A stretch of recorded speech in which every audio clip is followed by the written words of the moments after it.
sëñ Moustapha c'est très facile ñu yóbbee kaso te loolu avant sax le pouvoir mais c'est l'appareil judiciaire qui fait pas son travail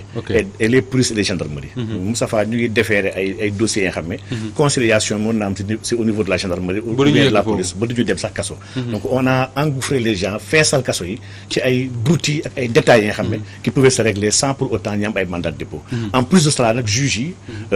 tayal bëgg a am impression ñu ngi liggéey bu baax a baax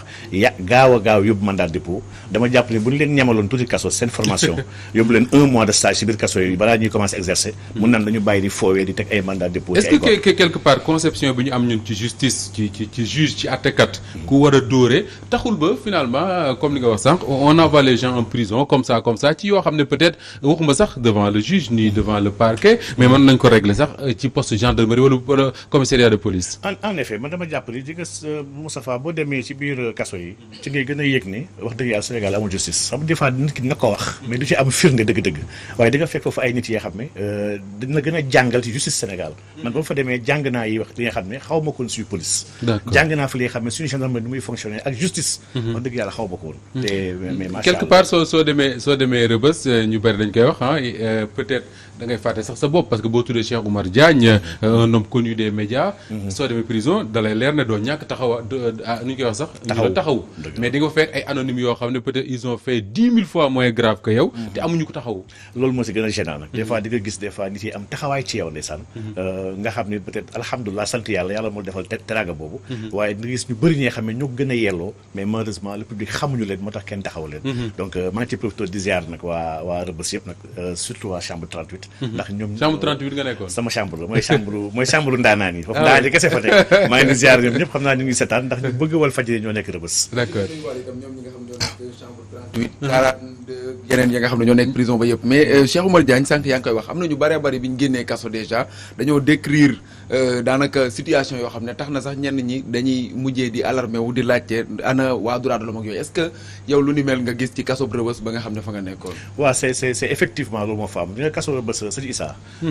y a des crimes je vais dire des crimes odieux contre l'humanité même. yu am ci kaso yi ci kaso yi donc kaso yi c'est des endroits de brimade c'est des endroits de torture en fait man j'ai fekkee naa du benn du ñaar ñuy torturer nit te pourtant Sénégal signé na ay convention contre la torture ay garde pénitentiaire yi nga xam ne di jàpp ay prisonniers di leen toroxal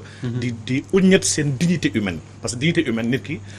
tant que attewuñu ko sax il est présumé être innocent. Absolument. Mais à Rebeuss dafa mel ni tu es présumé être coupable jusqu'à preuve du contraire ce qui n'est pas normal ni ñuy paqueté xale yi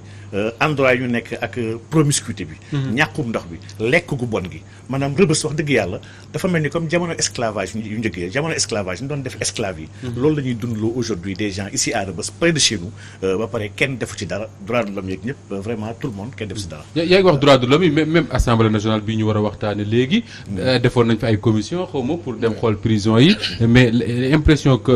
bi ñu ci am mooy 10 ans après ba 2022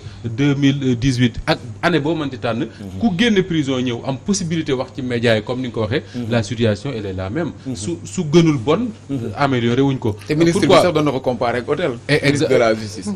mauvaise foi yabaate mënul wees loolu pourquoi la situation n'évolue pas xam nga pourtant Moustapha man dégg naa ñoom Cissé Lo ba muy nekk ci assemblée bi xaw a am doole defoon nañ ñoom benn délégation dem Rebeuss ba mu demee ñoo dégg naa dugg chambre 13 ak yeneen chambre yëpp xool situation bi gis lekk yi il paraît que dafa ne gars yi si kanamu ñëpp mu leen sama xar yi ma yar sax lekk bi du mu leen ko jox néeg yi ñu tëddal doomu aadama yi sama ay xarum leen dugal ñu fiy nekk nga xam ne kon la situation elle est gravissime léegi nag cool yi mooy pourquoi ba léegi aucune réforme c'est que nag ñu bëri ñuy xalaatal Sénégal te man si ñooñu laa bokkoon man aw moon benn xam-xam ni benn visibilité sur ce qui se passe dans nos prisons ay dégg laa ci amoon rek mais xaw ma ci woon dara j'avais vu les textes des textes sont un peu archaïques des textes des fois sont ajustables mais xaw moon la réalité du terrain nettali nga ci am dugg moo tax ma xam te dama gis homme politique yu bëri dugg ñu fa moo tax xam ñu li xew gëm naan nag dans les réformes ultérieures wala prochaines yu war a am ci administration l'administration pénitentiaire mun ñu ko fàtte. est-ce que dem ni une délégation de journalistes wala de parlementaires wala ku mënti doon jàpp bés dem visiter prison yi mën naa tax nga xam li fa xew dëgg-dëgg. waaw à la prison dafa am une mafia bu extraordinaire bu fa am bi nga xam ne bëgguñu sax nit yi xam la mooy ci prison bi. la preuve man waa Walfadjri. ñu bëri ñëw nañ pour seet si ma fa. waaw ba ñu ñëwee wane seen carte ñu xam ne waa Walfadjri lañ on les a refusé la visite mun ñu ma gis. mën ñu la gis. parce que jàpp nañ dañoo ñëw pour ut ay informations pour dem wax yi jëko. donc sa ay lettres sax même lettres yi ngay bind sax y a une violation flagrante des droits fondamentaux parce que droit de la correspondance li constitution daf ko consacré maanaam mënoo bind sa lettre ñu jël ko di ko ubbi di ko xool pour jëm ko censurer. Il y a une censure sur les lettres et correspondances que les gens envoient et reçoivent au niveau de la prison donc prison dafa mel ni dafa am benn force bu fa taxaw bañ mbir yi changer. Il y a beaucoup de gens yoo xam ne qui se font de l'argent à la prison mafia la bi nga xam ne y a des agents y a l'administration yoo xam ne dañ ciy liggéey ndax sëñ Moustapha bu ñu demee ba prison bi nga xam ne que ça soit boutique que ça soit téléphone lii yëpp administration bi ñoo ko moom pas administration bi en tant que tel mais des personnes ñoo ko moom ñoom ñooy jaay prisonniers yi ñooy am xaalisu prisonniers yi di ko yóbbu des personnes am possibilité ci biir prison bi ñu fay yar seen ay propre élevage après di ko jaayat après élevage ay nag prisonniers wala ñuy fay non ñuy liggéey ci administration bi donc des personnes yoo xam ne nag la ñuy yar ci biir prison yi ñan ñoo leen koy yaral prisonniers la ñuy liggéey loo pour leen koy dimbalee di leen ko yaral et lii c'est gravissime donc moi je me dis que cette mafia là aujourd'hui il faut nit yi am vision ci prison yaa ngi wax c'est cette mafia Guy Marius Sagna l'honorable député moom la ñu ko war a léegi mais li ngay wax lii wax na ko fii il y a quelque temps bi mu génnee prison man def naa moom émission boo xam ne wax na yu mel noonu d'ailleurs je me rappelle mas na toog fii nga toog wax ne Pape Ndiaye je ne te le souhaite pas mais boo ñamoon prison 1 mois di nga xam ne li may wax dëgg la yow mi nga xam ne ñam nga ko tey mën nga ñu kitaabu ne lii Guy Marius Sagna doon wax dara dañu ci Guy Marius li mu wax yëpp dëgg la te am na lu bëri sax li nga xam ne waxu ko ndax toroxal bi ñuy toroxal doomu aadama ci prison yi ak surtout les droits fondamentaux Moustapha maanaam prison ngay toog am sa xaalis am lépp ba pare doo am lu la neex maanaam garde yi yor prison bi sax lekk bi ñuy jox prisonniers ñoom bëgguñu ko lekk ñoom jéem nañu uti ji ay toggukat yu leen toggal pour ñoom ñuy lekk bu baax di jox nag ay lekk yu bon prisonniers yi lekk yoo xam ne lekk yooyu sëñ Moussa même ñi seen waa kër di indil aussi des fois duñu mën nga indi à 14h añ bi nga dem le lendemain di rendre visite nit ki mu ne la 18h lay doo ko gis añ bi il y a une censure à la prison il y a une censure bi nga xam ne dafa jël prétexte dafay jéem a xool pour vérifier lekk yi ndax amul lu ñu ci dugal ou pas ndax amul saafara wala amul ay armes ñu dugal ci biir lekk yeeg nangam mais lii ça c'est un prétexte bi nga xam ne c'est des agents pénitentiaires aidés par quelques prisonniers ñoo yor cette une autre mafia de la censure di jël àllu jàmbur di ko lekk di sàcc ay biens u jàmbur dañ lay dugal dara ñu jël ko ni dañ ko censuré ñu dugg ci prison bi chocolat wala lu mu mën dem lu neex lu nekk ñu jël ko ni lii warul dugg ci prison yi parce que vraiment du fa waru fa dugg et ñoom ñoo koy jël kenn du xam fu muy dem duñ ko delloo sa ay mbokk duñ ko delloo ñu ko andi donc prison bi dafa am des violations yoo xam ne flagrantes yoo xam ne lii c'est pas humain et c'est pas sérieux et lii jàpp naa ni pour un état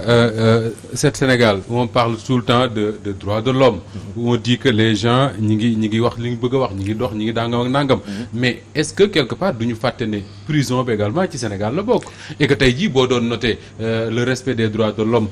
ci ay ci réew yu bëree bëri nekk prison wala nekk commissariat de police wala nekk ci en tout cas ci loxo yoon bokk na ci critères yi ñuy évaluer. waaw man dama jàpp ni suñu droits de l'homme yi c'est un répondant en tout cas de la conception des droits de l'homme de l'Occident. oui dafa mel ni suñu droits de l'homme li tubaab bi wax rek la ñuy wax. ay question ay droits de femme ay jigéen nag ay xale ay góor jigéen yi la gars yi gën a xeexal que li nga xam ne moo ñu gën a intéressé c'est vrai que même des acteurs politiques sax on oublie très souvent ñi nekk ci prison yi te prison yi ay sénégalais ñoo fa nekk ñi fa ëpp nag sëñ Moustapha wallahi ay nit la ñuy xam ne mais nit yooyu nit yu baax lañ prison c'est que c'est faux de croire que ñu bon kese fa nekk ñi baax ñoo fa ëpp et le plus souvent ils sont oubliés par l'État oubliés par la justice oubliés par le peuple même dans les revendications yu ñu posées te man jàpp naa ne il urge aujourd'hui de les prendre en charge parce que li fa ëpp ñi fa nekk soo fa demee li njëkk choqué ay xale yu tuuti ngay gis ci biir prison dafa am lu nga xam ne aussi bëgg naa ñëw ci Moustapha xëy na bu ñu ko waxul sax duñu ko baal muy une photo boo xam ne daf doon circuler sur le net nga gis une vidéo autant pour moi nga gis déjà sénégalais yi réaction bi ñu ci amoon yëpp ndax yaa ngi koy wax déjà même à la prison di ngeen am les